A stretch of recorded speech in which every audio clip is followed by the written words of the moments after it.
Hey babe, I trust you've been keeping well, or at least you've been making some conscious effort towards surviving in these critical times.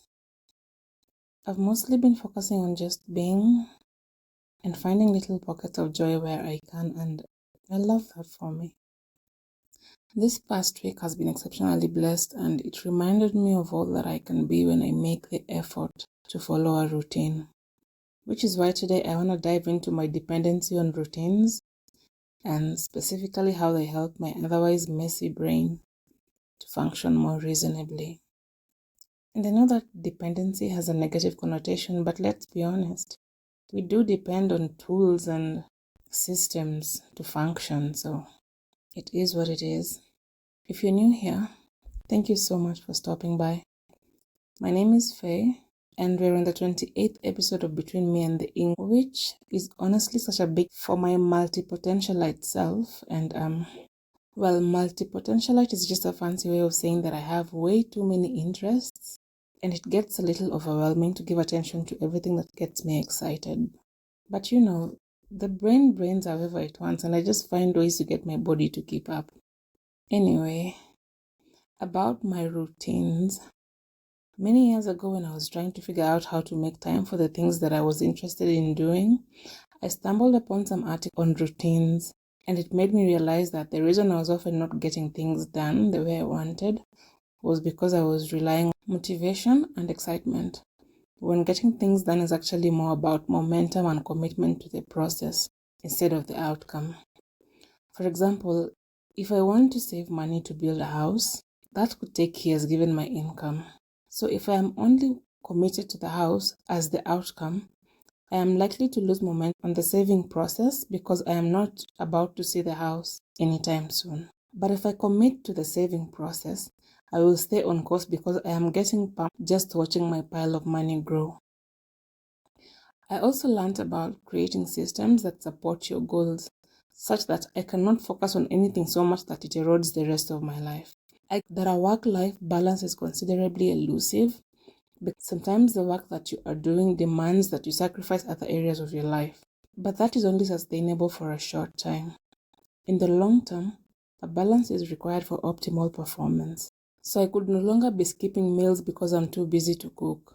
I could no longer work in 2-week bursts that meant getting sleep deprived and having my whole body in pain over exhaustion. I learned that if I learn balance, create a proper schedule and routine, and do everything in moderation, I can keep my to-do list short without losing my mind in the process. And that is the power of routines according to my experience. So with that knowledge and the proverbial fire in my belly, I overhauled my life, which was honestly less dramatic than it sounds. I just created a routine that allowed me to clean my house, shop for food, spend time with friends, meal prep and eat homemade meals all week, and still work full-time while developing many skills that were really exciting for me at the time. And from then on, I've just made routines the system software that runs in the background and makes it possible for my life to feel like it's on track no matter what new interest I'm pursuing. My goal is to always have the time to clean my house, make my meals, rest, take care of my mind and body, spend time with my people, and create, because these are the bare minimums of my being. So, how have routines helped to create the life that I want? First, I acknowledge that routines sound limiting in the way that you might think you have no present autonomy to do whatever you want in the moment. And that can be true because most of the planning was already done and all you have to do is follow that plan. However, by ensuring that you have slotted time to do all the mundane things, routines free up a lot of your time for the more fun stuff. For example, if your dishes are always done, your meals are always prepped, and your laundry is always put away as scheduled, you don't have to create time in your otherwise chill day to do any of these things.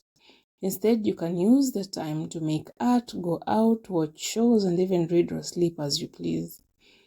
The problem with having things to do and not doing them is that you do not actively rest. The whole time your mind will be on the things that you have to do.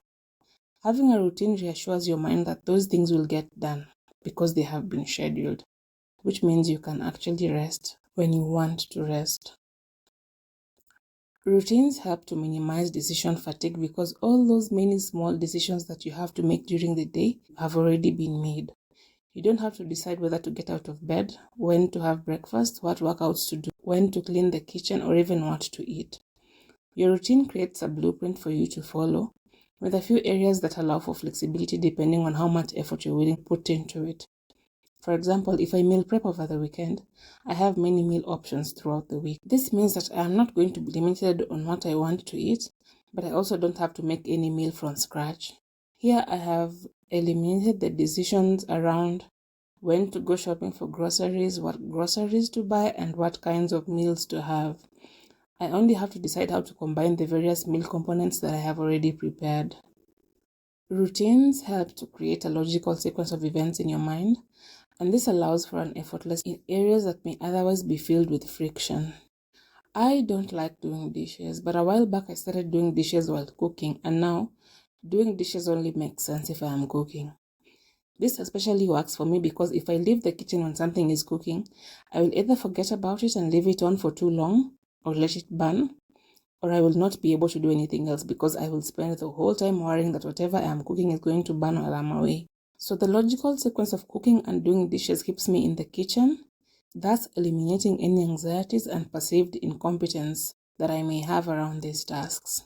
Similarly, when I need to clean my bathroom, it makes sense for me to do it after working out, just before I take a shower, because I have the energy after a workout and I always need a shower after cleaning the bathroom.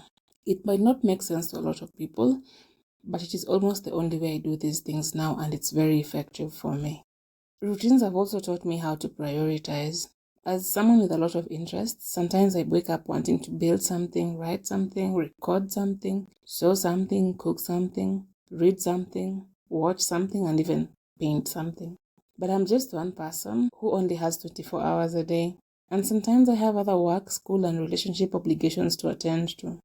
Prioritization allows me to look at all the things that I want to do for the day, pick 3 that align the most with my values and are time sensitive such that they have to be done on that day. Then everything else only gets scheduled where time allows. Most times I end up postponing things that I feel can be done tomorrow, next week, or even the week after that. But these cannot be things that I consider important. For example, I try to never reshare dates with my loved ones because even if life seems uncharacteristically long, always finding time for my people is one of my greater core values.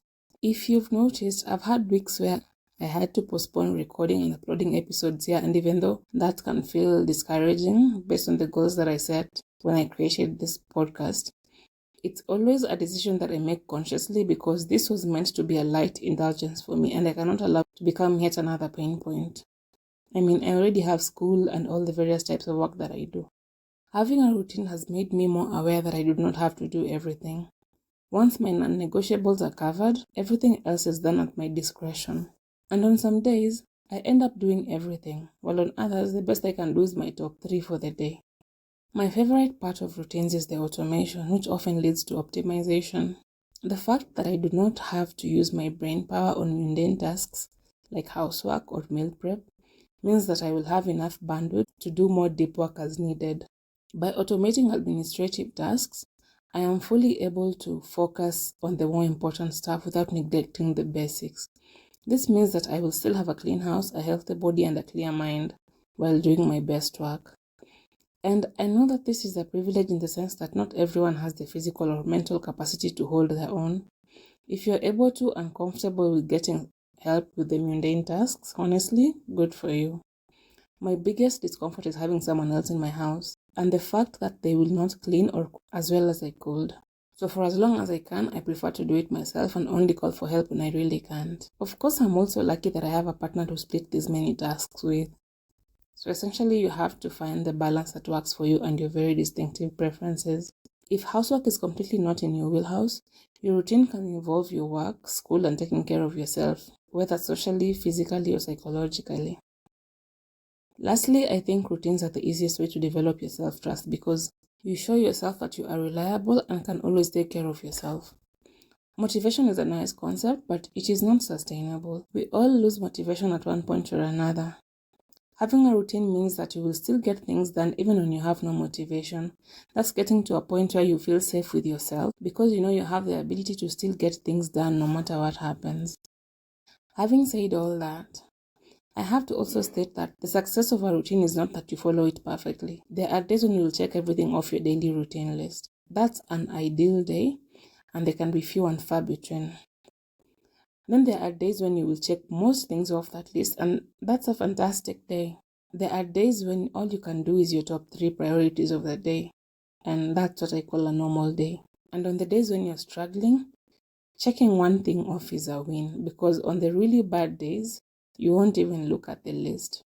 You might not even have that list.